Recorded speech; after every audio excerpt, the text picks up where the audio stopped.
আইনাল্লাহ, আল্লাহ কোথায়? কোথায় আল্লাহ? কোরআন শরীফ থেকে জবাব নেন, আর রহমানু আলাল আরশি ইস্তাওয়া, রহমান আরশে সমাসীন। কিন্তু রহমানের ক্ষমতা সব জায়গায় আছে না নাই? আল্লাহর চোখ সব জায়গায় আছে না নাই? উত্তর হচ্ছে কুফরি উত্তর, ফিকুল্লে মাকান। আল্লাহ কোথায় জিজ্ঞাসা করা যাবে এবং তার সঠিক উত্তর ফিকুল্লে মাকানও নয়। সুম্মাস্তাওয়া আলাল আরশ, অতঃপর আরশের উপর সমাসীন হয়েছেন। ইস্তাওয়া মানে সমাসীন হওয়া।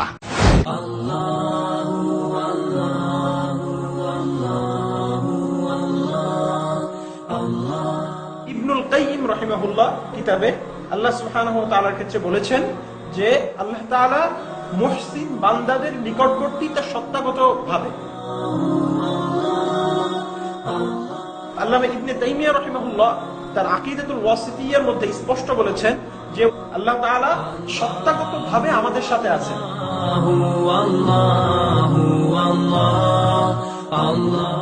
ইবনুল উসাইমিন রাহিমাহুল্লাহ একটি বিখ্যাত কিতাব রয়েছে আল কওয়াইদুল মুসলা। তো এই আল কওয়াইদুল মুসলা কিতাবের মধ্যে তিনি স্পষ্ট ভাষায় বলেছেন।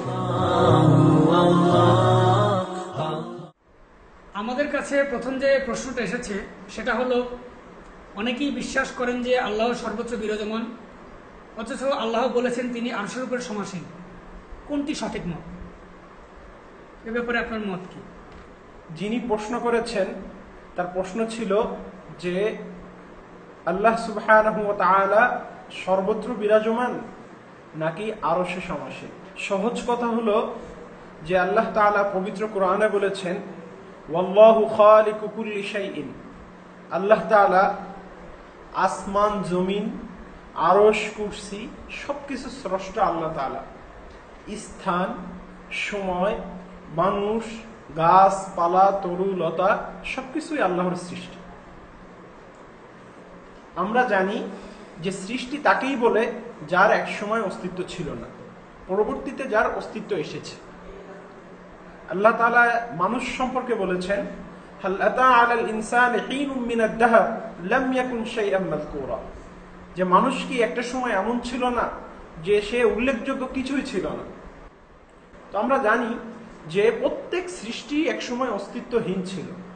আরশের কথা বলেন, জমিনের কথা বলেন, আসমানের কথা বলেন, এসব কিছুই আল্লাহ পাকের মাখলুক, আল্লাহ পাকের সৃষ্টি। আল্লাহ পাক হলেন স্রষ্টা। তো এইগুলো সৃষ্টির পূর্বে আল্লাহ সুবহানাহু ওয়া তাআলা ছিলেন। আবার আসমান, জমিন এসব কিছুই ধ্বংস হয়ে যাবে। সব কিছু ধ্বংসের পরেও আল্লাহ সুবহানাহু ওয়া তাআলা থাকবেন।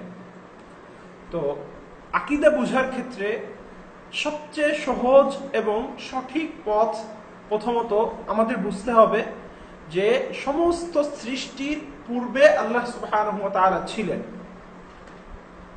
দ্বিতীয়ত আল্লাহ সুবহানাহু ওয়া তাআলা সূরা কসাসের ৮৮ নম্বর আয়াতে বলেছেন কুল্লু শাইইন হালিকুন ইল্লা ওয়াজহা। আল্লাহর সত্তা ব্যতীত সবকিছু ধ্বংসশীল। তো সবকিছু যখন ধ্বংসশীল, সবকিছু যখন নশ্বর, তো আমরা বুঝতে পারছি যে একটা সময় এগুলোর অস্তিত্ব ছিল না, তখন আল্লাহ সুবহানাহু ওয়া তাআলা ছিলেন। আবার এগুলোর অস্তিত্ব যখন থাকবে না, তখন আল্লাহ সুবহানাহু ওয়া তাআলা থাকবেন। এর দ্বারা আমাদের কাছে একটা বিষয় স্পষ্ট হয়ে যাচ্ছে যে আল্লাহ সুবহানাহু ওয়া তাআলার অস্তিত্বের জন্য মাখলুকের অস্তিত্ব আবশ্যক নয়, জরুরি নয়। আল্লাহর অস্তিত্বের জন্য মাখলুকের অস্তিত্ব এটি প্রয়োজনীয় এমন কিছু নয় যার জন্য আল্লাহর অস্তিত্বই নির্ভরশীল, এমন কোনো বিষয়ই নয় এটা। আমরা সূরা ইখলাসে প্রতিদিন নিয়মিত নামাজে অন্য সময় তেলাওয়াত করে থাকি কুল হুয়াল্লাহু আহাদ, যে আল্লাহ এক, আল্লাহুস সামাদ, আল্লাহ অমুখাপেক্ষী। তো আমরা যদি মনে করি যে আল্লাহ সুবহানাহু ওয়া তাআলা সৃষ্টির মুখাপেক্ষী হয়েছেন, আল্লাহ সুবহানাহু ওয়া তাআলা অবস্থানের জন্য আসমানের মুখাপেক্ষী হয়েছেন, জমিনের মুখাপেক্ষী হয়েছেন, আরশের মুখাপেক্ষী হয়েছেন, তো এগুলো যখন ছিল না, তখন আল্লাহ সুবহানাহু ওয়া তাআলা কোথায় ছিলেন?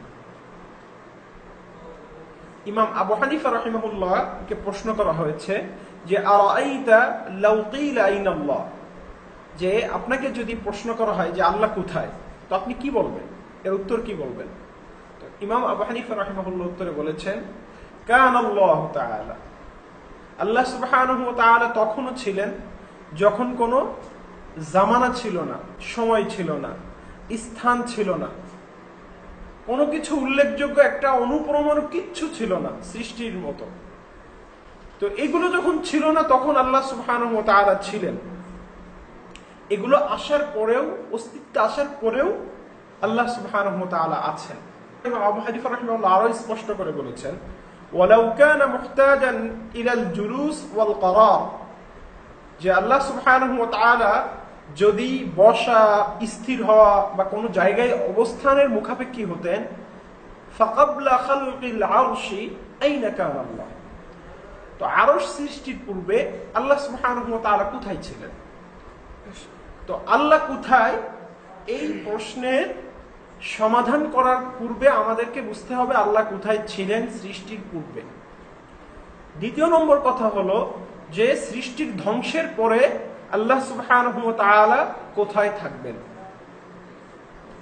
আপনি যে প্রশ্ন করেছেন এই প্রশ্নের দুটি অংশ। প্রথম অংশ, আল্লাহ সুবহানাহু ওয়া তাআলা সর্বত্র বিরাজমান কিনা। তো এই কথার দুটি অর্থ হতে পারে, সর্বত্র বিরাজমান কথা। প্রথম অর্থ হলো যে আল্লাহ সুবহানাহু ওয়া তাআলা সবকিছুকে বেষ্টন করে আছেন, তার ক্ষমতা, তার রহমত, তার কুদরতের মাধ্যমে, তার ইলমের মাধ্যমে। আল্লাহ সুবহানাহু ওয়া তাআলা তার ইলম, কুদরত, রহমত ইত্যাদির মাধ্যমে সৃষ্টি সবকিছুকেই বেষ্টন করে আছেন। এবং একটা অণু, পরমাণু আল্লাহ সুবহানাহু ওয়া তাআলার নিগরানি, তার ক্ষমতা, তার ইলমের বাইরে নয়। তো যার এ ধরনের অবস্থা, সবকিছুর সামনেই তিনি, সবকিছুই তার সামনে উপস্থিত, তিনি সবকিছুকে নিয়ন্ত্রণ করছেন। সাতবুক জমিনের নিচে যদি একটা পিপিলিকা অন্ধকার পাথরের উপরও চলাচল করে, তো আল্লাহ সুবহানাহু ওয়া তাআলা সেটা দেখেন, শোনেন তার চলাচলের শব্দ।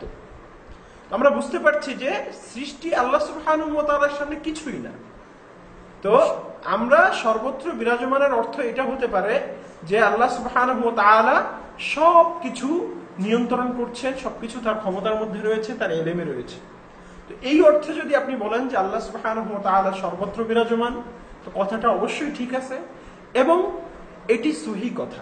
এটা হলো আল্লাহ সুবহানাহু ওয়া তাআলা গুণগতভাবে সর্বত্র বিরাজমান। এই অর্থে যদি কেউ বলে যে আল্লাহ সুবহানাহু ওয়া তাআলা সর্বত্র বিরাজমান, তাহলে কথাটি অবশ্যই ঠিক আছে। এবং আমাদেরকেও বিশ্বাস করতে হবে যে গুণগতভাবে, গুণের দিক থেকে আল্লাহ সুবহানাহু ওয়া তাআলা সর্বত্র বিরাজমান। আর যদি এই কথা দ্বারা উদ্দেশ্য এটি হয় যে আল্লাহ সুবহানাহু ওয়া তাআলা সত্তাগতভাবে সৃষ্টির প্রত্যেক অণুতে বিন্দুতে রয়েছেন, সর্বত্র দ্বারা যদি এটা উদ্দেশ্য হয় যে সৃষ্টির প্রত্যেকটা অণু পরমাণুতে আল্লাহ সুবহানাহু ওয়া তাআলা রয়েছেন, এই জাতীয় ধ্যান ধারণা যদি কারোর থাকে, তাহলে অবশ্যই বলবো যে এটি একটি ভ্রান্ত এবং বাতিল আকীদা। যদি আকীদা এমন হয় যে আল্লাহ সুবহানাহু ওয়া তাআলা প্রত্যেক অণুতে বিন্দুতে রয়েছেন, তাহলে এটি হিন্দুয়ানি আকীদার সাথে মিলে যাবে। আমাদের হাত, পা, চোখ, কান সবকিছুই সর্বত্রের মধ্যে পড়ে এবং সবকিছুই অনুপ্রমাণের মধ্যে। তো আমি যদি বলি যে সবকিছুর মধ্যে আমার হাত, পা, চোখ, কান সবকিছুর মধ্যে আল্লাহ সুবহানাহু ওয়া তাআলা রয়েছেন, তো এটা হবে একটা বাতিল আকীদা, ভ্রান্ত আকীদা। তার মানে এটা একটি কুফরি আকীদা যদি কেউ বিশ্বাস করে যে আল্লাহ সুবহানাহু ওয়া তাআলা অণু, পরমাণু সবকিছুতেই আছেন। জি, আল্লাহ সুবহানাহু ওয়া তাআলা সত্তা, এটা আপনাকে বুঝতে হবে। কথা যখন আমরা কাউকে বাতিল আকীদার কথা বলবো, তখন তার কথা পুরো কোট করার চেষ্টা করবো, সে কি মিন করতেছে এবং তাকে যাচাই করার চেষ্টা করবো তার উদ্দেশ্য কি।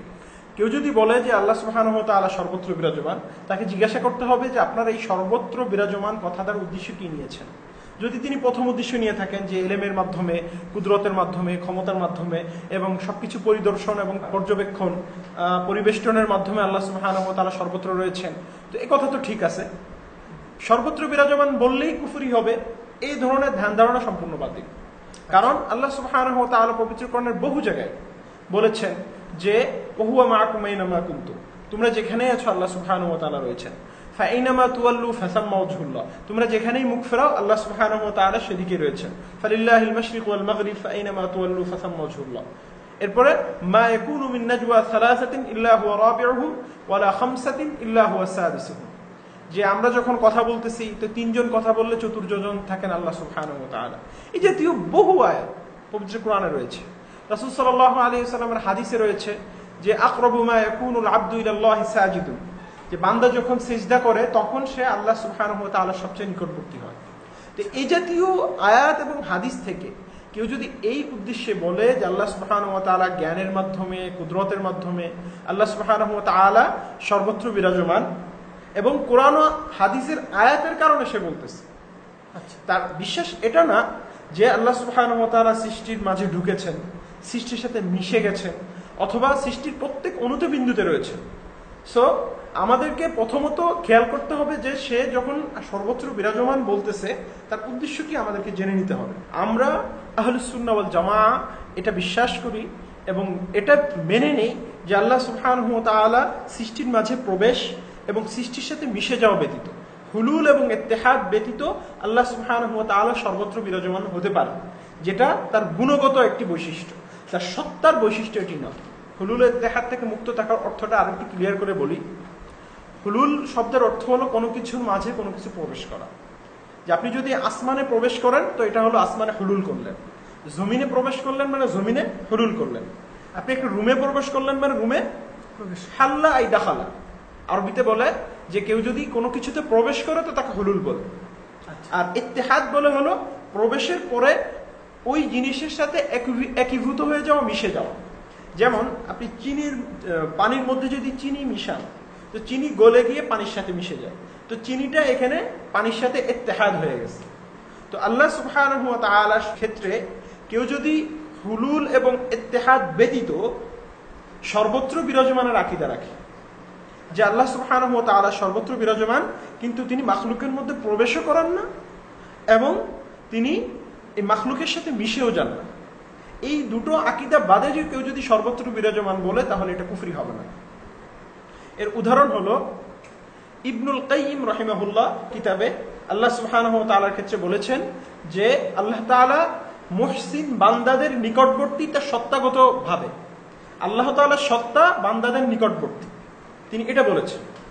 আবার আল্লামা ইবনে তাইমিয়া রাহিমাহুল্লাহ তার আকীদাতুল ওয়াসিতিয়্যার মধ্যে স্পষ্ট বলেছেন যে আল্লাহ তাআলা সত্তাগত ভাবে আমাদের সাথে আছেন। তো এই যে ওনারা বললেন যে আল্লাহ তাআলা সত্তাগত ভাবে আমাদের সাথে আছেন, এই কথাটা আর সর্বত্র বিরাজমানের মধ্যে কোনো পার্থক্য নেই। আরো স্পষ্টভাবে স্পেসিফিকলি যদি ধরেন তাহলে আমরা বলবো যে ইবনে উসাইমিন রাহিমাহুল্লাহ, যিনি সালাফিদের একজন বিখ্যাত স্কলার ছিলেন এবং আকীদা বিষয়ে অনেক কাজ করেছেন। ইবনুল উসাইমিন রাহিমাহুল্লাহর একটি বিখ্যাত কিতাব রয়েছে আল কওয়াইদুল মুসলা। তো এই আল কওয়াইদুল মুসলা কিতাবের মধ্যে তিনি স্পষ্ট ভাষায় বলেছেন যে আমি বিশ্বাস করি আল্লাহ সুবহানাহু ওয়া তাআলা আমাদের সাথে রয়েছেন। উনি স্পষ্ট বলেছেন যে আমি বিশ্বাস করি আল্লাহ সুবহানাহু ওয়া তাআলা আমাদের সাথে রয়েছেন, তবে আমি এটা বিশ্বাস করি না যে আল্লাহ তাআলা সৃষ্টির মাঝে প্রবেশ করেছেন এবং সৃষ্টির সাথে মিশে গিয়েছেন। অর্থাৎ হুলুল এবং ইত্তেহাদের আকীদা ব্যতীত তিনি আল্লাহ তাআলা আমাদের সাথে রয়েছেন, এই আকীদা বিশ্বাসী ইবনে উসাইমিন। তো আপনি যদি বলেন যে সাধারণভাবে সর্বত্র বিরাজমান অথবা আমাদের আল্লাহ তাআলা আমাদের সাথে রয়েছেন, এই জাতীয় আকীদা ব্যাপকভাবে কুফরি, তাহলে ইবনে তাইমিয়াকে কাফের বলতে হবে, ইবনে উসাইমিনকে কাফের বলতে হবে, ইবনুল কাইয়িমকে কাফের বলতে হবে। কিন্তু তারা এই দুটো আকীদা থেকে মুক্ত হয়ে বলতেছেন যে আল্লাহ তাআলা স্থানেও প্রবেশ করেন না, স্থানের সাথে মিশেও যান না। তো এই অর্থে কেউ যদি বলে যে আল্লাহ সর্বত্র বিরাজমান তাহলে কথা ঠিক আছে। এবং যারা বিশ্বাস করে যে আল্লাহ তাআলার সত্তা আমার সাথে মিশে গেছে, আমার সত্তা এবং আল্লাহর সত্তা এক হয়ে গেছে, এ ধরনের কুফরি, সবকিছু কুফরি। অর্থাৎ আপনি যদি দুটো আকীদা থেকে মুক্ত থাকেন যে আল্লাহ তাআলা সৃষ্টির মাঝে প্রবেশ করেন না, 2 নম্বর আকীদা হলো সৃষ্টির সাথে মিশে যান না, তাহলে আপনি এর বাইরে গিয়ে এর পরে যদি বলেন যে পবিত্র কোরআনে যেহেতু আছে যে ওহুয়া মাআকুম আইনামা কুনতুম, তোমরা যেখানেই থাকো আল্লাহ আছেন, ফাইনামা তুওয়াল্লু ফাসাম্মা ওয়াজহুল্লাহ ওয়া নাহনু আকরাবু ইলাইহি মিন হাবলিল ওয়ারিদ ইত্যাদি, এই দুটো আকীদা আগে বিশ্বাস করতে হবে যে হুলুল এবং ইত্তেহাদ থেকে মুক্ত অবস্থায় আল্লাহ সুবহানাহু ওয়া তাআলা আমাদের সাথে আছে। তো এ কথা ঠিক আছে, এটা কুফরি হবে না।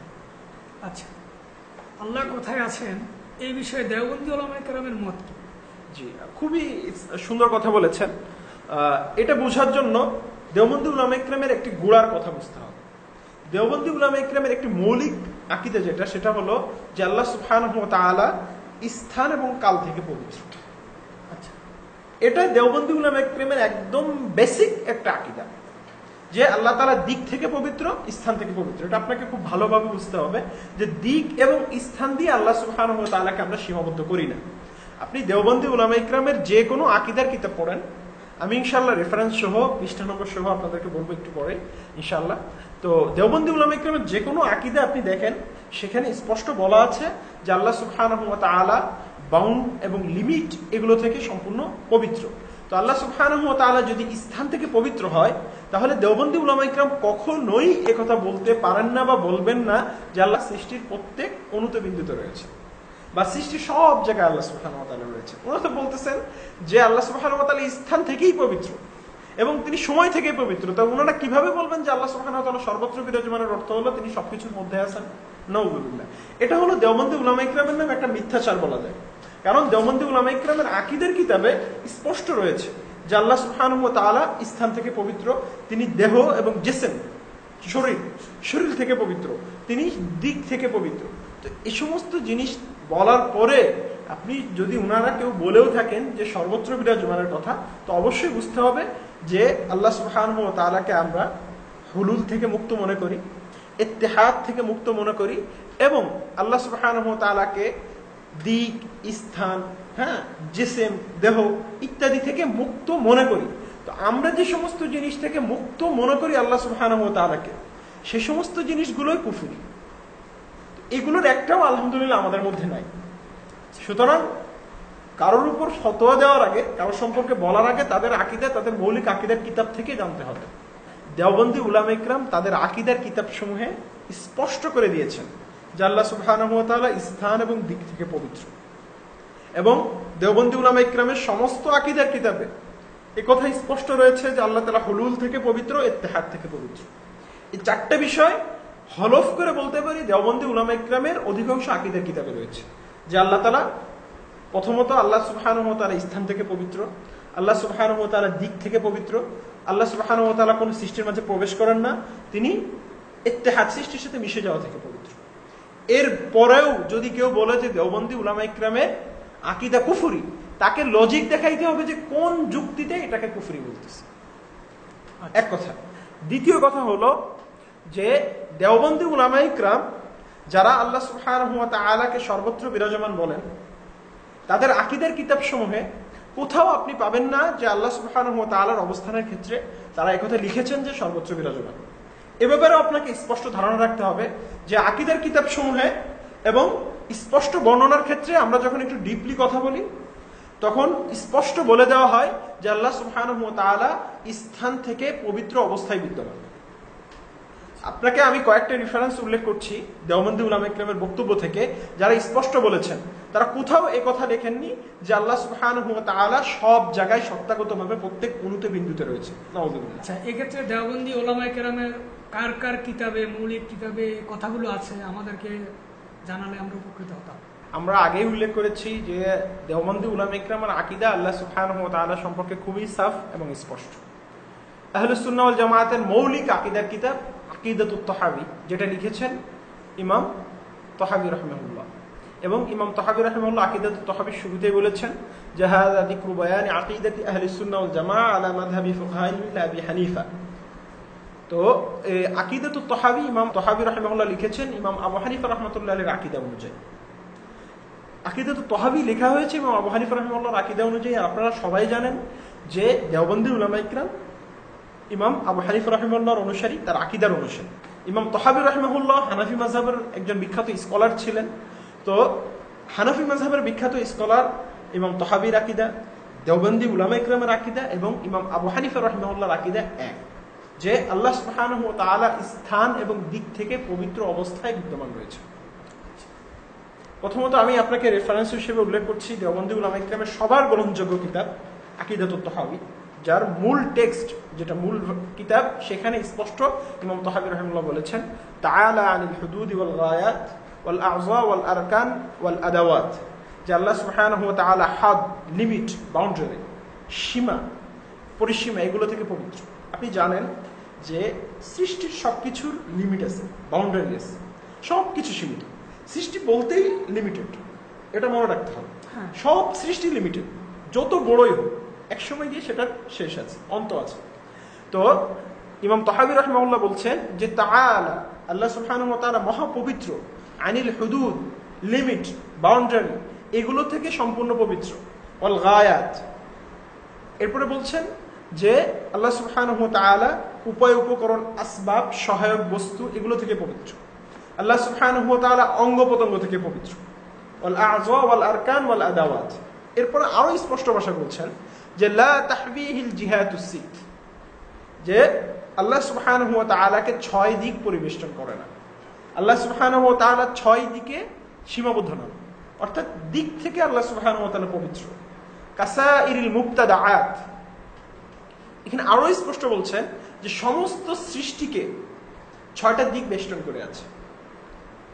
সমস্ত সৃষ্টি 6 দিকে সীমাবদ্ধতার মধ্যে সীমাবদ্ধ, কিন্তু আল্লাহ সুবহানাহু ওয়া তাআলার লিমিট, বাউন্ডারি, দিক, স্থান, সৃষ্টির যত বৈশিষ্ট্য আছে সবগুলো থেকে পবিত্র। কে বলেছেন? ইমাম তাহাবী রাহিমাহুল্লাহ। জি। দ্বিতীয় কথা হলো যে ইমাম তাহাবী রাহিমাহুল্লাহর আকীদার শরা, আলহামদুলিল্লাহ, দেওবন্দি উলামা ইকরাম এটা প্রচার করেন এবং ইমাম তাহাবীকে নিজেদের আকীদার ইমাম মনে করেন। এবং আহলুস সুন্নাহ, শুধু দেওবন্দি উলামা ইকরাম কেন, পৃথিবীর সব মাযহাবের সকলেই, আহলে সুন্নাত ওয়াল জামাত, যারা শিয়া, খারেজি, অন্যান্য বাতিল ফেরকা ব্যতীত সকলেই ইমাম তাহাবীর এই আকীদার কিতাবকে মৌলিক আহলে সুন্নাত ওয়াল জামাতের আকীদার কিতাব হিসেবে স্বীকৃতি দিয়েছেন এবং এগুলো বিভিন্ন ভার্সিটিতে বিভিন্ন জায়গায় পড়ানো হয় ইমাম তাহাবীর আকীদা।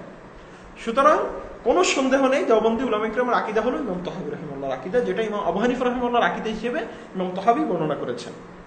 আমরা এই কথা স্পষ্ট বলি যে আল্লাহু মওজুদুন বিলা মাকান, যে আল্লাহ এক্সিস্ট উইদাউট এনি প্লেস, যে আল্লাহ তাআলা কোনো স্থান ছাড়াই বিদ্যমান রয়েছে। সৃষ্টির পূর্বে আল্লাহ সুবহানাহু ওয়া তাআলার কোনো স্থানের প্রয়োজন ছিল না, ধ্বংসের পরেও আল্লাহ সুবহানাহু ওয়া তাআলার কোনো স্থানের প্রয়োজন হবে না। সহজ কথা হলো যে আল্লাহ সুবহানাহু ওয়া তাআলা কোনো স্থান ছাড়া সবকিছু সৃষ্টির পূর্বে বিদ্যমান ছিলেন, এখনো আছেন এবং সবকিছু ধ্বংসের পরেও থাকবেন। এটাই হলো দেওবন্দি উলামা ইকরামের সহজ এবং সরল আকীদা। এই আকীদার পক্ষে যে আল্লাহ সুবহানাহু ওয়া তাআলা স্থান এবং দিক থেকে পবিত্র, দেওবন্দি উলামা ইকরামের মৌলিক আকীদার কিতাবগুলোতে স্পষ্ট কথাগুলো রয়েছে। বিশেষভাবে দেওবন্দি আলেমদের অনুসরণীয় যারা রয়েছেন এবং খোদ যারা দেওবন্দ মাদ্রাসায় পড়াশোনা করেছেন দারুল উলুম দেওবন্দে এবং অন্যান্য দারুল উলুম দেওবন্দের সাথে সম্পর্ক রাখেন যারা, সে সমস্ত উলামা ইকরামের আকীদার কিতাব দেখতে হবে তারা এই বিষয়ে কি লিখেছেন।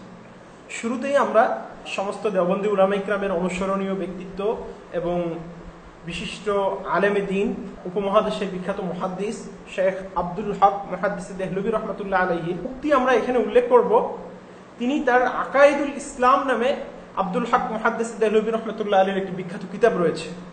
আকাইদুল ইসলাম কিতাবে তিনি স্পষ্ট ভাষায় উল্লেখ করেছেন, আকাইদুল ইসলামের 32 পৃষ্ঠায় আব্দুল হক মুহাদ্দিস দেহলভী রহমাতুল্লাহ আলাইহি স্পষ্ট উল্লেখ করেছেন যে না উসকে লিয়ে মাকান হ্যায়, আল্লাহ সুবহানাহু ওয়া তাআলার কোনো স্থান নেই, আল্লাহ সুবহানাহু ওয়া তাআলার অবস্থানের জন্য কোনো স্থানের প্রয়োজন নেই, তিনি স্থানের মুখাপেক্ষী নন।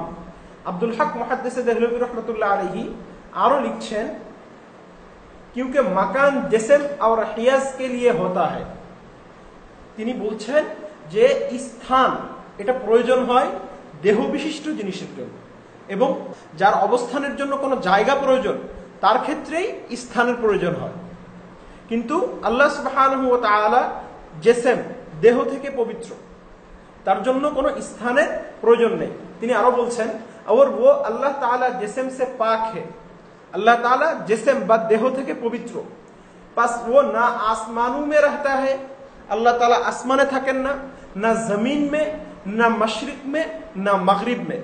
अल्लाह ताला আসমানে থাকেন না, জমিনে থাকেন না, পূর্বে থাকেন না, পশ্চিমে থাকেন না। স্পষ্ট বক্তব্য দেখেন আব্দুল হক মুহাদ্দিস দেহলভী রাহমাতুল্লাহ আলাইহির আকাইদুল ইসলাম কিতাবের 32 পৃষ্ঠার বক্তব্য যে बस ना वो आसमानों में रहता है, তিনি আসমানে থাকেন না, না মাশরিক में, না মাগরিব में, না জমিন में, তিনি জমিনে থাকেন না, পূর্বেও থাকেন না, পশ্চিমেও থাকেন না, बल्कि तमाम आलम उसके आगे एक जर्रा के बराबर है। সমস্ত সৃষ্টি আল্লাহ সুবহানাহু ওয়া তাআলার সামনে কেমন যেন একটা অণুর মতো, একটা বিন্দুর মতো, এত ক্ষুদ্র আল্লাহ সুবহানাহু ওয়া তাআলার সামনে সৃষ্টির কোনো হাইসিয়াতই আল্লাহ তাআলার সামনে নাই। আল্লাহ তাআলার সাথে আল্লাহ তাআলার জাত এবং সত্তার ক্ষেত্রে সৃষ্টির কোনো হাইসিয়াতই নাই। সৃষ্টি মাখলুকি। এরপরে আব্দুল হক দেহলভী রহমতুল্লাহ আলাইহি বলছেন যে সুতরাং আল্লাহ সুবহানাহু ওয়া তাআলা সামনে সৃষ্টির যখন কোনো হাইসিয়াতই নেই, তো আল্লাহ সুবহানাহু ওয়া তাআলা কেন সৃষ্টির মধ্যে থাকবেন? এটা হলো দেওবন্দি উলামায়ে কেরামের অনুসরণীয় ব্যক্তিত্ব আব্দুল হক মুহাদ্দিস দেহলভী রহমতুল্লাহ আলাইহির উক্তি।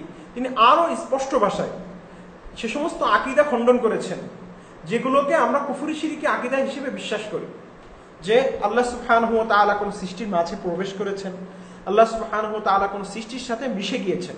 এই যে সৃষ্টির মাঝে প্রবেশ করা, হুলুলের আকীদা এবং কোন সৃষ্টির সাথে মিশে যাওয়ার আকীদা, এটা স্পষ্ট কুফরি আকীদা, যে আল্লাহ সুবহানাহু ওয়া তাআলা সৃষ্টির মাঝে প্রবেশ করেছেন এবং সৃষ্টির সাথে মিশে গিয়েছেন।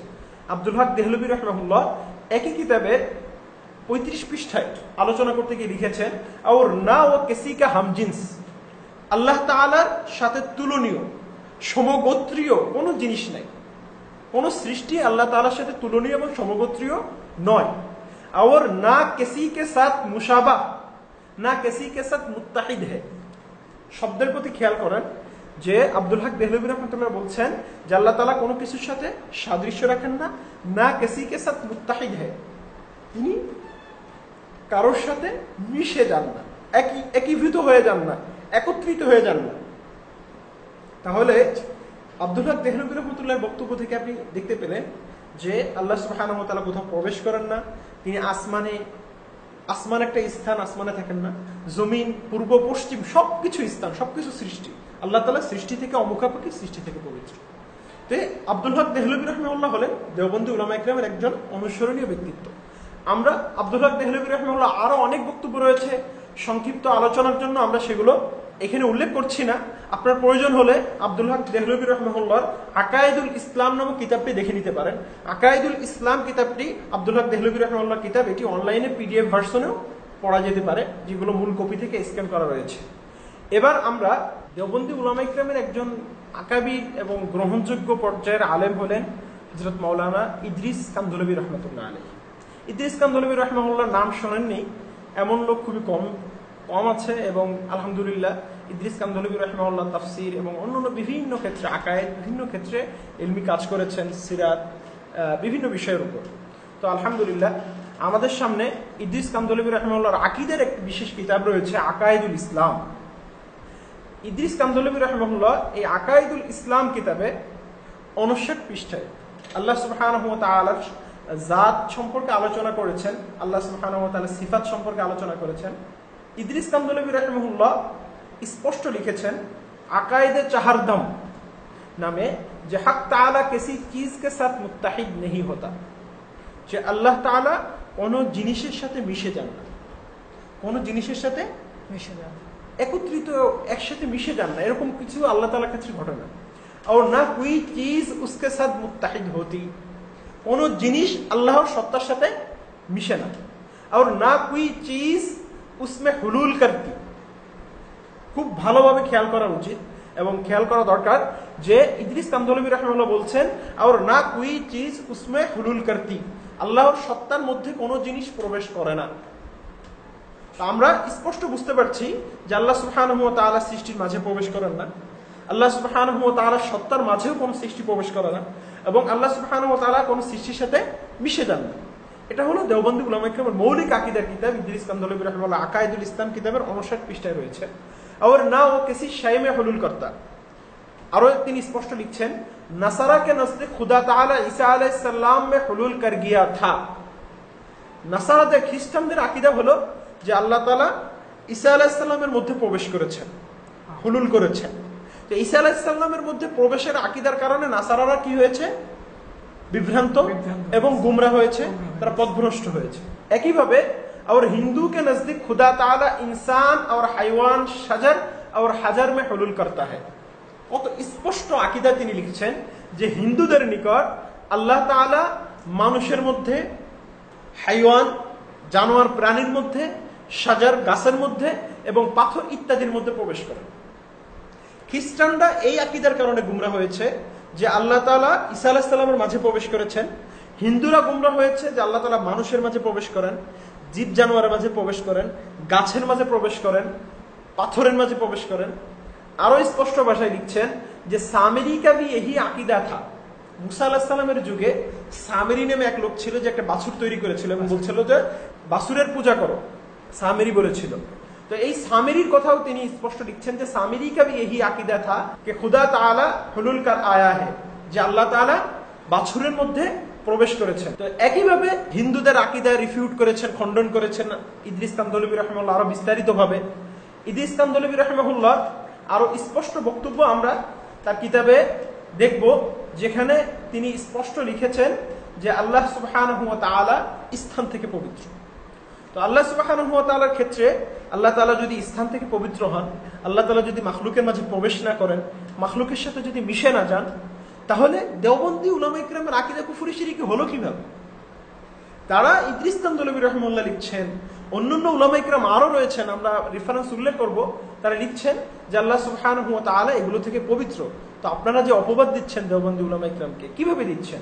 দেখেন আমাদের সামনে মারিফুল কোরআন, দেওবন্দি উলামায়ে কেরামের একজন বিখ্যাত আলেম আল্লামা শফি রাহিমাহুল্লাহ একটি বিখ্যাত তাফসিরের কিতাব, এবং এই তাফসিরের কিতাব আলহামদুলিল্লাহ সবাই পড়ে এবং এটি সর্বমহলে গ্রহণযোগ্য একটি কিতাব।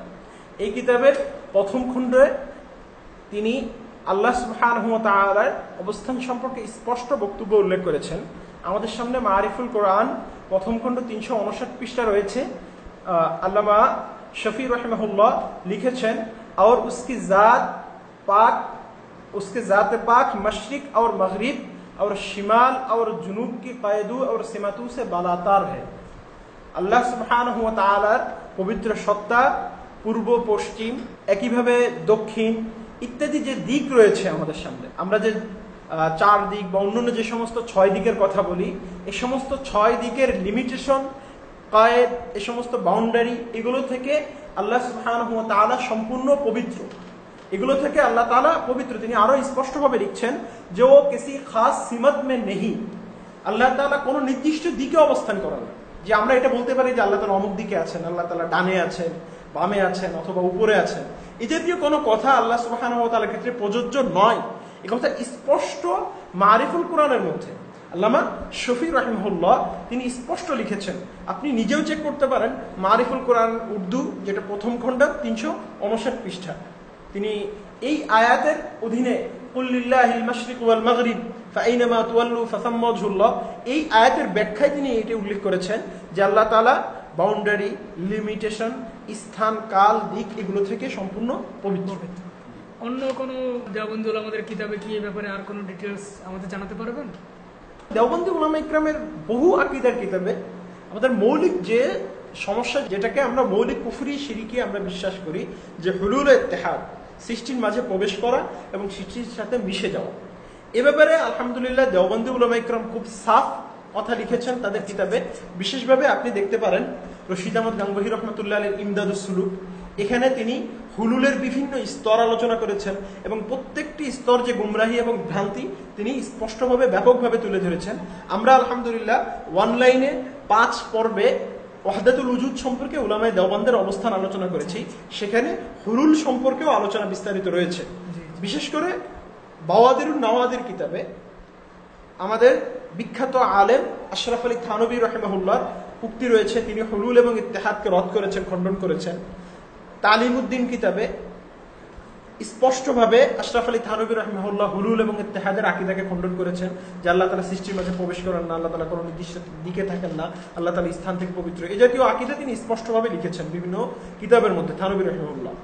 এবং থানভী রাহিমাহুল্লাহর আকীদা সংকলন করে আরো অন্যান্য আকীদার কিতাব বের হয়েছে, সেগুলোতেও আপনি দেখতে পারেন যে তারা কি লিখেছেন। তারা কোথাও কোন দেওবন্দি আলেম একথা লিখেন না যে আল্লাহ সুবহানাহু ওয়া তাআলা গাছের মধ্যে প্রবেশ করেন, আল্লাহ সুবহানাহু ওয়া তাআলা জানোয়ার, জীবজন্তুর মধ্যে প্রবেশ করেন, আল্লাহ সুবহানাহু ওয়া তাআলা কোন পাথর, কোন মূর্তি এগুলোর মধ্যে প্রবেশ করেন। এই ধরনের কোনো কথা কোথাও আপনি দেখাইতে পারবেন দেওবন্দি উলামায়ে কেরামের কোনো কিতাবে। 1 নম্বর কথা। 2 নম্বর কথা হলো যে বরং আপনি যদি খেয়াল করেন ইবনুল কাইয়িম রাহিমাহুল্লাহ তার শিফাউল আলিল কিতাবের মধ্যে তিনি লিখেছেন যে আল্লাহ সুবহানাহু ওয়া তাআলা মুসা আলাইহিস সালামের সাথে কথোপকথনের জন্য গাছের মধ্যে নেমে এসেছিলেন।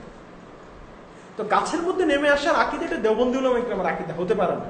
মানে গাছের সাথে মিলে গিয়েছিলেন, আল্লাহ সুবহানাহু ওয়া তাআলার সাথে কথা বলেছিলেন, তিনি গাছ থেকে কথা বলেছিলেন, গাছের মধ্য থেকে কথা বলেছিলেন। তো গাছের মধ্য থেকে কথা বলেছিলেন এই কথা যদি বলেন, এবং তিনি আরো স্পষ্ট করে লিখেছেন যে কিয়ামতের আগে আল্লাহ সুবহানাহু ওয়া তাআলা আরেকবার নেমে আসবেন জমিনে। তো এই যে বললেন যে আল্লাহ তাআলা নেমে আসেন, প্রবেশের আকীদা শিফাউল আলিল, আচ্ছা, ইবনুল কাইয়িম রাহিমাহুল্লাহ কিতাব, সেখানে তিনি আলোচনা করেছেন। তো এই যে মুসা আলাইহিস সালামের সাথে গাছের মধ্য থেকে কথা বলার আকীদা, এটা তো আমাদের আকীদা না। আমরা দেওবন্দি উলামা ইকরাম এই ধরনের কথা লিখি না কোথাও। হ্যাঁ, সালাফিদের ইমাম এবং সালাফিদের অনুসরণীয় ব্যক্তিত্ব ইবনুল কাইয়িম লিখেছেন। তো ফতোয়া যদি দেওবন্দি উলামা ইকরামের বিরুদ্ধে দেওয়ার আগে আমাদের চিন্তা করা উচিত যে ইবনুল কাইয়িমের উপর ফতোয়াটা যায় কিনা। আচ্ছা, সর্বত্র বিরাজমানের আকীদা যদি উলামা ইকরাম মৌখিকভাবে বলেও থাকেন কোথাও, তো সর্বত্র বিরাজমান যে কারণে কুফরি বলতেছেন, সে কারণ থেকে তো তারা বলছেন যে আমরা এই 4টা কারণের কোনোটাই বিশ্বাস করি না। দেওবন্দি উলামা ইকরামের 4টা কারণ কুফরি, সর্বত্র বিরাজমানের আকীদা কুফরি হওয়ার কারণ 4টা হইতে পারে। একটা হলো যে সৃষ্টির মাঝে প্রবেশ করা, 2 নম্বর হলো সৃষ্টির সাথে মিশে যাওয়া, 3 নম্বর হলো কোনো স্থান সাব্যস্ত করা আল্লাহর জন্য, 4 নম্বর হলো আল্লাহর জন্য দিক সাব্যস্ত করা। তো এই 4টার কোনোটাই দেওবন্দি উলামা ইকরাম করছেন না। আচ্ছা, তো আপনি কেন তাদেরকে কুফরির কথা বলতেছেন? এটা তো কোনো লজিক্যালি আপনি কোনোভাবেই এটা বলতে পারেন না। বরং যে বলতেছে যে আল্লাহ তাআলা গাছের মধ্যে প্রবেশ করেন, আল্লাহ তাআলা জমিনে নেমে আসেন, তার ব্যাপারে আপনি ফয়সালা চিন্তা ভাবনা করেন এবং তার ব্যাপারে ফতোয়াবাজি করেন। দেওবন্দি উলামা ইকরামের ব্যাপারে কেন ফতোয়াবাজি করছেন? খুব সুন্দর বলেছেন। আচ্ছা, আমাদের কাছে আরেকটা প্রশ্ন এসেছে, আল্লাহ সর্বত্র বিরাজমান, এই কথা ঠিক নয়। পবিত্র কোরআনে আল্লাহ পাক বলেন আল্লাহ আরশের সমাসীন, যেমন সূরা আরাফ, সূরা ইউনূস, সূরা রাদ, সূরা তাহা, সূরা ফুরকান, সূরা সাজদা, সূরা হাদীদ, এগুলোতে আমরা দেখতে পাই যে আল্লাহ সুবহানাহু ওয়া তাআলা বলতেছেন আল্লাহ আরশের সমাসীন। এই ব্যাপারে আপনি কি বলতে চান? আপনি যদি এই কথা বলেন, তা আমি স্পষ্ট ভাষায় কথা বলতে পারি যে আপনি আল্লাহ তাআলার উপর একটা মিথ্যাচার করতেছেন। কেন মিথ্যাচার করতেছেন? আল্লাহ সুবহানাহু ওয়া তাআলা কোথাও বাংলা ভাষায় বলেন নাই যে আল্লাহ তাআলা আরশের সমাসীন। আল্লাহ বলেছেন আল্লাহ আরশের সমাসীন, এই কথা বললে তো বোঝা যায় আল্লাহ বলেছেন আরো বাংলা ভাষায়। আল্লাহ তাআলা আরবিতে যেটা বলেছেন সেটা বলেন যে আল্লাহ তাআলা আর রহমান আলাল আরশ ইস্তাওয়া, ইস্তাওয়া আলাল আরশ, ইস্তাওয়া শব্দ আছে। হ্যাঁ, এখন আপনার সাথে আমার মতবিরোধ কোথায় লাগছে যে আপনি বলছেন ইস্তাওয়া শব্দের অর্থ হলো সমাসীন হওয়া। দেখেন, ইস্তাওয়া শব্দের অর্থ সমাসীন এই কথা যদি বলেন, তো এটা পবিত্র কোরআনের উপর যেমন মিথ্যাচার হয়, তেমনি ভাবে এটা সহিহ আকীদা, বিভ্রান্ত আকীদা প্রচার করা হয়। পবিত্র কোরআনের সাথে ইস্তাওয়ার সমাসীন হওয়ার সাথে কোনো সম্পর্ক নেই। ইস্তাওয়া শব্দের অর্থ সমাসীন হওয়া না। আর রহমান আলাল আরশ ইস্তাওয়া এর অর্থ এই না যে আল্লাহ তাআলা বসে আছেন। সমাসীন হওয়ার অর্থ হলো বসে থাকা। ইস্তাওয়ার অর্থ বসে থাকা নয়। কোন সালাফ থেকে, সালাফে সালেহিন থেকে, কারো থেকে এটা প্রমাণ করতে পারবেন না যে তারা ইস্তাওয়া শব্দে ব্যাখ্যা করেছে যে সমাসীন হওয়া। তো আপনি যদি বলেন যে আল্লাহ তাআলা পবিত্র কোরআনে সমাসীন হওয়ার কথা বলেছে, তো বসার কথা আল্লাহ তাআলা বলতেছেন, আপনি কেন বিশ্বাস করেন না? এই ধরনের প্রশ্ন করলে বিভ্রান্তিকর প্রশ্ন। বরং আপনাকে বলতে হবে যে আল্লাহ তাআলা পবিত্র কোরআনে ইস্তাওয়া শব্দ ব্যবহার করেছেন, ইস্তাওয়া দ্বারা উদ্দেশ্য কি সেটা আগে ডিফাইন করতে হবে যে ইস্তাওয়া দ্বারা কি উদ্দেশ্য নিচ্ছেন। এভাবে তো বলতে পারেন না যে আল্লাহ তাআলা কোরআনে বলেছেন আল্লাহ বসে আছেন, তো আপনি কেন বিশ্বাস করেন? এই ক্ষেত্রে আমি একটা কথা বলতে চাই, আমাদের দেওবন্দি উলামায়ে কেরামের কিতাবে দেখতে পাওয়া যায় যে ওনারা সমাসীন শব্দটা ব্যবহার করেন। এই ক্ষেত্রে আপনার কি মত? এটা যেমন আপনি দেওবন্দি উলামায়ে কেরামকে বলতে পারেন, একইভাবে দেওবন্দি ছাড়াও যারা রয়েছেন তাদের কিতাবে একইভাবে রয়েছে অনুবাদের ক্ষেত্রে যে আল্লাহ তাআলা সমাসীন। প্রথম কথা হলো যে যারা তাহকিক করে অনুবাদ করেছেন তাদের এই কথা লেখার কথা নয়। এই অনুবাদ ইস্তাওয়া শব্দের অর্থ সমাসীন হওয়া, বসা, এটা লেখার কথা নয়। বরং তাদের সঠিক অনুবাদটা করা উচিত ছিল। বাকি কেউ যদি এ কথা লিখে থাকেন বা যারা লিখেছেন, আমাদের যাচাই করতে হবে তিনি আল্লাহ তাআলা আরশে বসে আছেন এই আকীদা রাখেন কিনা। হ্যাঁ, যদি তিনি অনুবাদের ক্ষেত্রে কোন হয়তো ইস্তাওয়া শব্দের ভালো বাংলা তিনি খুঁজে পাননি বা তিনি নিজের সাধ্য অনুযায়ী চেষ্টা করেছেন, লিখতে পারেননি, সেটা ভিন্ন ব্যাপার। তার বিশ্বাস এবং অনুবাদে এক জিনিস মিলানো যাবে না। কারণ পবিত্র কোরআন এবং হাদিসের অনুবাদের ক্ষেত্রে আমরা অনেক শব্দ ব্যবহার করি, কিন্তু আকীদার ক্ষেত্রে আমরা সেটা বিশ্বাস করি না বা সেটা আমাদের আকীদা না। যেমন আপনাকে একটা এক্সাম্পল দিই, যে আল্লাহ তাআলা পবিত্র কোরআনে বলেছেন নাসুল্লাহ ফানাসিয়াহু, যে কাফের মুশরিকরা আল্লাহ সুবহানাহু ওয়া তাআলাকে ভুলে গেছে, আল্লাহ তাআলাও তাদেরকে ভুলে গেছে। আপনি এই কথা থেকে এই যে ভুলে গেছে অনুবাদ করেছেন, এর থেকে বলতে পারেন যে একটা হলো যে অনুবাদ আর একটা হলো বিশ্বাস। আপনি যদি আল্লাহ তাআলার ক্ষেত্রে বিশ্বাস করেন যে আল্লাহ তাআলা ভুলে যান, তাহলে এটা কুফরি, কিন্তু আপনার অনুবাদ করাটা কুফরি না, 1 নম্বর কথা। 2 নম্বর কথা হলো যে সমাসীন হওয়া এটা সঠিক অনুবাদ না। এই অনুবাদ করলে মানুষের মধ্যে বাতিল আকীদা ছড়ানোর সম্ভাবনা রয়েছে। সুতরাং আমরা নিবেদন করব, যারা অনুবাদ করেছেন পূর্বে তারা যেন এটা ঠিক করে নেন, সমাসীন হওয়ার অনুবাদ ঠিক করে নেন, এবং যারা বিভিন্ন কিতাবে এগুলো লিখেছেন প্রচার করছেন তারা যেন সঠিক অনুবাদ করেন। অনুবাদ এবং বিশ্বাস যদি এক না হয় সেক্ষেত্রে কি ভুল অনুবাদ আমরা যে কোনো জায়গায় করতে পারবো? যেমন আমরা দেখতে পাই মাওলানা হেমাদুদ্দিন সাহেবের ইসলামী আকীদা ও ভ্রান্ত মতবাদ বইতে উনি সমাসীন শব্দটা ব্যবহার করেছেন। তাফসিরে মারিফুল কোরআনের অনুবাদের ক্ষেত্রে মহিউদ্দিন খান সাহেব সমাসীন শব্দ ব্যবহার করেছেন। এই ক্ষেত্রে আপনি কি বলবেন? তাকে খুব ভালোভাবে জানতে হবে। আমি যতদূর জানি মারিফুল কোরআনের উদ্ধৃতি দিয়ে আমরা পূর্বেও আলোচনা করেছি যে মারিফুল কোরআনের প্রথম খণ্ডে 359 পৃষ্ঠায় রয়েছে যে আল্লাহ তাআলা স্থান এবং দিক থেকে পবিত্র। সুতরাং মহিউদ্দিন খান সাহেব মারিফুল কোরআনের যেই কিতাবের অনুবাদ করেছেন সেই কিতাবের বিশ্বাস অনুযায়ী ওনার বিশ্বাসও আমরা বলবো যে তিনি এটা কখনোই বিশ্বাস করতে পারেন না, বাতিল আকীদা, কুফরি আকীদা, যে আল্লাহ তাআলা বসে আছে। আল্লাহ তাআলার ক্ষেত্রে বসে থাকার আকীদা কোনোভাবেই তিনি বিশ্বাস করেন না, আমরা এটা বিশ্বাস করি। আচ্ছা, হ্যাঁ, তিনি সমাসীন হওয়া শব্দটা লিখেছেন ইস্তাওয়া শব্দের ক্ষেত্রে, আমরা বলবো এটা তার ভুল হয়েছে। এটা কখনোই কোনো তাফসিরের সাথে সমর্থিত না, সালাফে সালেহিনের কোনো বক্তব্যের সাথে সমর্থিত না, বরং সমস্ত উলামা ইকরাম এটা খণ্ডন করেছেন যে আল্লাহ তাআলার জন্য সাদৃশ্যপূর্ণ কোনো গুণাগুণ, বসা, দাঁড়ানো, শোয়া, শয়ন করা, এসব কিছুই মানুষের গুণ। কোনো মানুষের গুণ আল্লাহ সুবহানাহু ওয়া তাআলার জন্য সাব্যস্ত করা যাবে না। ইমাম তাহাবী রাহিমাহুল্লাহ বলেছেন, মান ওয়াসাফাল্লাহ তাআলা বিমা'নাম মিন মা'আনিল বাশার ফাকাদ কাফার, যে আল্লাহ সুবহানাহু ওয়া তাআলার জন্য মানুষের কোনো গুণ সাব্যস্ত করে ফাকাদ কাফার, সে কুফরি করে। তো বসার গুণ আল্লাহ তাআলার জন্য সাব্যস্ত করে এটা কুফরি, কোনো সন্দেহ নেই। আর কোরআন ও সুন্নাহয় কোথাও স্পষ্টভাবে কোনো সহিহ হাদিসে, কিছু দুর্বল এবং জাল বর্ণনা থাকতে পারে, বাকি কোথাও কোনো সহিহ হাদিসে পবিত্র কোরআনে কোথাও আল্লাহ সুবহানাহু ওয়া তাআলা কাআদা, জালাসা, বসে আছেন এই ধরনের কোনো কথা নেই। আর ইস্তাওয়ার সঠিক অনুবাদ একটি না। সুতরাং কেউ যদি মহিউদ্দিন খান সাহেব বলেন, হেমায়তুদ্দিন খান সাহেব বলেন, বা অন্য কেউ, যে কেউ যদি সমাসীন হওয়া লিখে থাকেন, তো আমরা নিবেদন করব যে তারা এটা যাচাই করবেন, এবং তারা দুজনই জীবিত আছেন, তারা তাদের কিতাব সংশোধনেরও সুযোগ রয়েছে, এবং আমরা আরো আশা করব যে ভবিষ্যতে আলহামদুলিল্লাহ দেওবন্দি উলামা ইকরাম আরো সচেতন হয়ে তাদের আকীদাগুলো মানুষের সামনে উপস্থাপন করবে।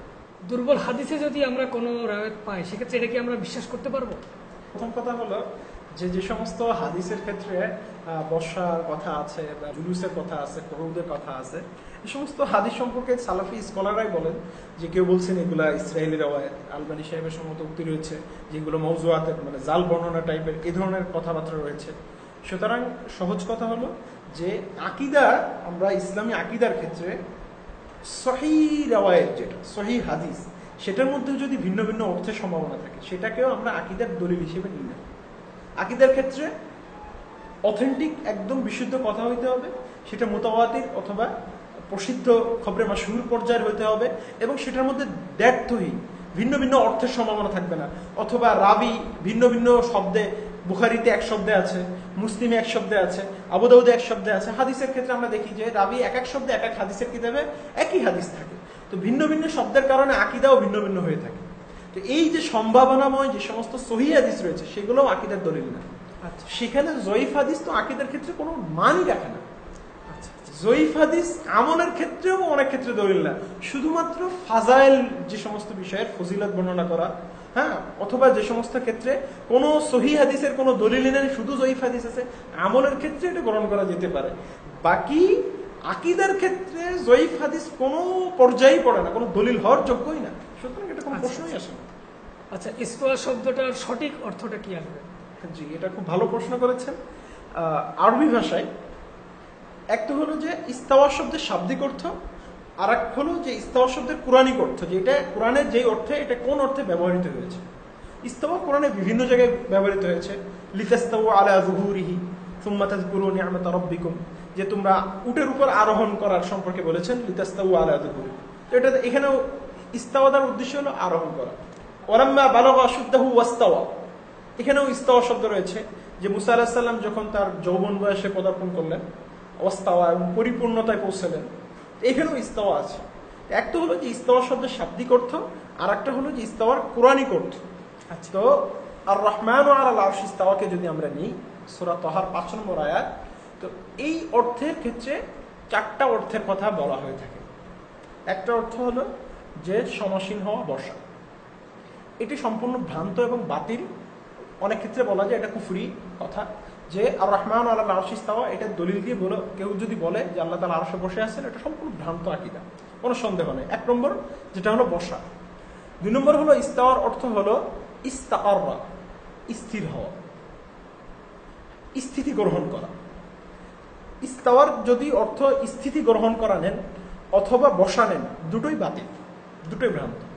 তৃতীয় আরেকটি অর্থ বিভিন্ন মুফাসসিরে লিখেছেন, সেটা হলো যে ইস্তাওয়া ইরতাফা। ইস্তাওয়ার অর্থ হলো ইরতাফা, মানে হলো উঁচু হওয়া, উঁচু হওয়া, উপরে ওঠা। একজন মুফাসসিরের নাম ইমাম মুজাহিদ রাহিমাহুল্লাহ বক্তব্য আছে, আবুল আলিয়ার বক্তব্য ইমাম বুখারী এনেছেন, তাফসিরে তবারি যেটা আছে ওখানেও ইরতাফা এবং আলা, উঁচু হওয়া, এটার অনেক মুফাসসিরের বক্তব্য এনেছেন যে ইস্তাওয়ার একটি অর্থ হলো উঁচু হওয়া। আচ্ছা, তো ইস্তাওয়ার যে উঁচু হওয়ার অর্থ যেটা, এক্ষেত্রে প্রথম দুটি ক্ষেত্রে আমরা স্পষ্ট বলে নিয়েছি যে ইস্তাওয়া শব্দের যদি কেউ বসা উদ্দেশ্য নেয় এটা ভ্রান্তি, বিভ্রান্ত আকীদা। দ্বিতীয় অর্থ যেটা স্থির হওয়া, এটাও বিভ্রান্ত আকীদা। মাঝখানে ইমাম আবু হানিফা রাহিমাহুল্লাহর একটি বক্তব্য আমরা আলোচনা করে নিতে চাই। ইমাম আবু হানিফা রাহিমাহুল্লাহ বলেছেন ওয়ানুকিররু বিআন্নাল্লাহ আলাল আরশ ইস্তাওয়া, যে আমরা বিশ্বাস করি যে আল্লাহ তাআলা আরশের উপর ইস্তাওয়া করেছেন, কিন্তু মিন গায়রি আন ইয়াকুনা লাহু হাজাতুন ওয়া ইস্তিকরারুন আলাইহি, যে আরশের প্রতি আল্লাহর কোনো প্রয়োজন নেই, আর আল্লাহ তাআলা আরশের উপর বসেন না, আল্লাহ সুবহানাহু ওয়া তাআলা আরশের উপর স্থিতি গ্রহণ করেন না। স্থির হওয়া আল ওয়াসিয়াত গ্রন্থ, ইমাম আবু হানিফা রাহিমাহুল্লাহর একটি বিখ্যাত গ্রন্থ রয়েছে আল ওয়াসিয়াত, সেখানে তিনি স্পষ্ট বলেছেন। তারপর আরো অন্যান্য কিতাব আল ফিকুল আকবার বা আল ফিকুল আবসার, সেখানেও আপনি দেখে নিতে পারেন যে ইমাম আবু হানিফা রাহিমাহুল্লাহ বলেছেন যে ওয়ালাউ কানা মুহতাজান ইলাল জুলুস ওয়াল করার, যে আল্লাহ তাআলা যদি বসা এবং স্থির হওয়ার মুখাপেক্ষী হতেন, দুইটা শব্দ, একটা হলো বসা এবং স্থির হওয়া, এটার যদি মুখাপেক্ষী হতেন ফাকাবলা খালকিল আরশ আইনা কানা আল্লাহ, যে আরশ সৃষ্টির পূর্বে আল্লাহ কোথায় ছিলেন। তো আমরা প্রথমত ইস্তাওয়ার কয়েকটি অর্থ পেয়েছি। 1 নম্বর অর্থ হলো বসা, 2 নম্বর অর্থ হলো স্থির হওয়া, 3 নম্বর অর্থ হলো উঁচু হওয়া, ইরতাফা এবং আলা। ইস্তাওয়া ইরতাফা মানে উঁচু হওয়া। তো আল্লাহ সুবহানাহু ওয়া তাআলা আরশ থেকে উঁচু হয়েছেন, এই উঁচু হওয়ার অর্থ কি? আমরা সিজদায় গিয়ে বলি সুবহান রাব্বিয়াল আ'লা, যে আল্লাহ তাআলা মহিমান্বিত, উঁচু। আলা শব্দের অর্থ উঁচু, ওয়া হুয়াল আলিয়্যুল আযীম, আলী শব্দের অর্থ উঁচু। এই সব যে আল্লাহ তাআলার ক্ষেত্রে আমরা উঁচু বলতেছি, এই উঁচুর অর্থ কি এই যে আল্লাহ তাআলা স্থানগতভাবে আমাদের উপরে রয়েছেন? না, এটা কখনোই উদ্দেশ্য না। আল্লাহ সুবহানাহু ওয়া তাআলার ক্ষেত্রে উঁচু যখন আমরা বলি, বা আল্লাহ তাআলা পবিত্র, আল্লাহ তাআলা মহিমান্বিত, এই যে মহিমান্বিত বলি, এর দ্বারা উদ্দেশ্য হলো আল্লাহ তাআলা মর্যাদাগতভাবে, ক্ষমতার দিক থেকে মহিমান্বিত, সবার উঁচু। তো আল্লাহ তাআলা যে যারা তাফসীর করেছেন আলা, তারা কেউ এই তাফসীর করেন নাই যে আল্লাহ তাআলা অবস্থানগতভাবে, স্থানগতভাবে আল্লাহ তাআলা উঁচু হয়েছেন, বরং ইস্তাওয়ার অর্থ যদি হয় আর রহমান আলাল আরশ ইস্তাওয়া, তো মর্যাদাগতভাবে তিনি আরশের উপর উঁচু হয়েছেন, এটা হলো উদ্দেশ্য হবে। 1 নম্বর কথা। চতুর্থ তাফসীর, যেটা আহলে সুন্নাত ওয়াল জামাতের সঠিক তাফসীর, সেটা হলো যে ইস্তাওয়ার অর্থ হলো কাহারা ওয়া গালাবা, কর্তৃত্ব গ্রহণ করা, নিয়ন্ত্রণ প্রতিষ্ঠা করা। ইস্তাওয়ার এই তাফসীরটা হলো সবচেয়ে সঠিক এবং সঠিক আকীদার তাফসীর, যে আর রহমান আলাল আরশ ইস্তাওয়া, রহমান আরশের উপর ইস্তাওয়া করেছেন। ইস্তাওয়ার অর্থ হলো কাহারা গালাবা, তিনি আরশের উপর কি হয়েছেন? কর্তৃত্ব প্রতিষ্ঠা করেছেন, নিয়ন্ত্রণ প্রতিষ্ঠা করেছেন, ক্ষমতা প্রতিষ্ঠা করেছেন। এখানে একটা প্রশ্ন থেকে যায়, তার মানে কি আগে কি পূর্বে কি আল্লাহর কর্তৃত্ব ছিল না আরশের উপরে? আপনি যদি অর্থটা করেন, আপনি যে অর্থ করবেন আমি সেই অর্থের উপর প্রশ্ন করতে পারি। যেমন যদি বলেন আল্লাহ তাআলা আরশের উপর সমাসীন হয়েছেন, বসেছেন, তো আগে কি দাঁড়ানো ছিলেন? 2 নম্বর কথা হলো যে আপনি যদি বলেন যে আল্লাহ তাআলা আরশের উপর স্থির হয়েছেন, যেমনটি অনেক সালাফিদের কিতাবে আমরা দেখতে পাই যে তারা এটা লিখেছেন যে আল্লাহ তাআলা আরশের উপর স্থির হয়েছেন, তো আল্লাহ তাআলা আগে কি অস্থির ছিলেন, বিক্ষিপ্তভাবে ঘোরাঘুরি করতেছিলেন? না। আর যদি বলেন যে আল্লাহ তাআলা উঁচু হয়েছেন, সমুন্নত হয়েছেন, স্থানগতভাবে যদি উদ্দেশ্য নেন, তো এইখানে বলতে হবে যে আল্লাহ তাআলা তাহলে আরশের নিচে ছিলেন, ওইখানে যদি আপনি বলেন যে ক্ষমতা প্রতিষ্ঠা করা, এর অর্থ যে আগে ক্ষমতা ছিল না, নিজে ক্ষমতা প্রতিষ্ঠা করলেন, তাহলে তো সব ক্ষেত্রে আমি একই প্রশ্ন করতে পারি। তো আপনি ওই তিনটার ক্ষেত্রে কেন এই প্রশ্ন এগিয়ে যাচ্ছেন? সমুন্নত হওয়ার অর্থের ক্ষেত্রে যদি আমি প্রশ্ন করি যে সমুন্নত তো সেই হয় যে নিচে থাকে, উঁচু সেই হয়, ইরতাফা মানে উঁচু হওয়া, আরশ থেকে উঁচু হওয়া। তো আরশের নিচে থাকলে না উঁচু হওয়ার প্রশ্ন আসে যদি স্থানগতভাবে ধরেন। আচ্ছা, তো আপনার এই যুক্তি এটা তো কোনোভাবেই গ্রহণযোগ্য না। আমরা আরো স্পষ্টভাবে এটা খণ্ডন করা যায় এভাবে যে আমরা জানি যে আল্লাহ সুবহানাহু ওয়া তাআলা সবকিছু জানেন, আলিম, অবশ্যই যিনি সবকিছু জানেন। অবশ্যই। তো জানা, জ্ঞান, ইলম কাকে বলে? যে কোনো জিনিস, অজানা জিনিসকে জানা। তো আল্লাহ তাআলার ক্ষেত্রে কিন্তু আপনি এটা বলতে পারবেন না যে আল্লাহ তাআলা আগে জাহেল ছিলেন এরপরে আলেম হয়েছেন। নাউযুবিল্লাহ। এটা আপনি বলতে পারবেন না। তো আপনি যখন বলবেন যে আল্লাহ তাআলা আলিম, সর্বময় জ্ঞানী, তো আল্লাহ তাআলার ক্ষেত্রে এটা আপনাকে কখনোই কল্পনা করা যাবে না যে পূর্বে আল্লাহ তাআলা কি ছিলেন? জ্ঞানহীন ছিলেন, মূর্খ ছিলেন না। তো আল্লাহ সুবহানাহু ওয়া তাআলার ক্ষেত্রে আমি যখন বলছি যে আল্লাহ তাআলা কর্তৃত্ব প্রতিষ্ঠা করেছেন, ক্ষমতা প্রতিষ্ঠা করেছেন, তো আপনার মাথায় কেন এটা আসতেছে যে আগে কর্তৃত্বহীন ছিলেন? হ্যাঁ, আপনার প্রশ্ন এটা হইতে পারে যে আল্লাহ তাআলা যে কর্তৃত্ব প্রতিষ্ঠা করলেন, এটা কেন এখানে স্পেসিফিক ভাবে কথাটা কেন বললেন, এটা আপনার প্রশ্ন হতে পারে। কিন্তু আল্লাহ তাআলা আগে কি ছিলেন, কোনো ক্ষমতাহীন ছিলেন কিনা, এটা তো কোনো প্রশ্নই হয় না। এক নম্বর কথা। দুই নম্বর কথা হলো যে আল্লাহ সুবহানাহু ওয়া তাআলা যে কর্তৃত্ব প্রতিষ্ঠার যে অনুবাদ করেছি, এটা তো পবিত্র কোরআনে অন্য জায়গায় রয়েছে। ওয়া হুয়াল ওয়াহিদুল কাহ্হার লিমানিল মুলকুল ইয়াউম লিল্লাহিল ওয়াহিদুল কাহ্হার, যে আজকের রাজত্ব কার? একমাত্র আল্লাহ সুবহানাহু ওয়া তাআলা। ওয়া হুয়াল কাহিরু ফাওকা ইবাদিহি, যে আল্লাহ তাআলা তার বান্দার উপর কাহের, ক্ষমতা পরায়ণ, কর্তৃত্ব পরায়ণ। তো এখানে আপনি কেন প্রশ্ন করতেছেন না যে আগে কর্তৃত্বহীন ছিলেন কিনা? একইভাবে আল্লাহ সুবহানাহু ওয়া তাআলা যে আমরা যে কাহারা গালাবা যে অনুবাদ করেছি এবং ব্যাখ্যা করেছি, এটা পবিত্র কোরআনে অন্য জায়গায় রয়েছে। যেটা পবিত্র কোরআনে অন্য জায়গায় রয়েছে সেটাকে মানতে আপনার অসুবিধা কোথায়?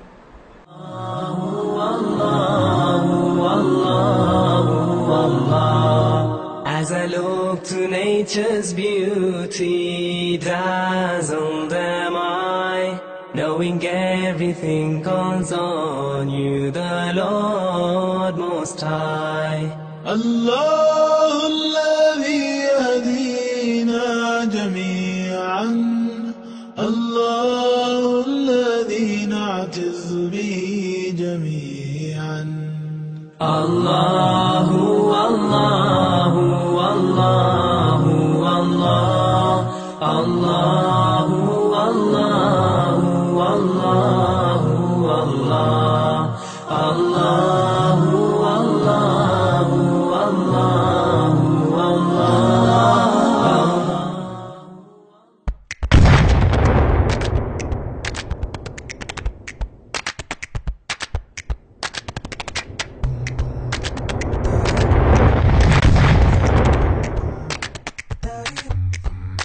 Ba-dum-ba-bum, da-dee-ba-bum, ba-dee-bum-ba-bum.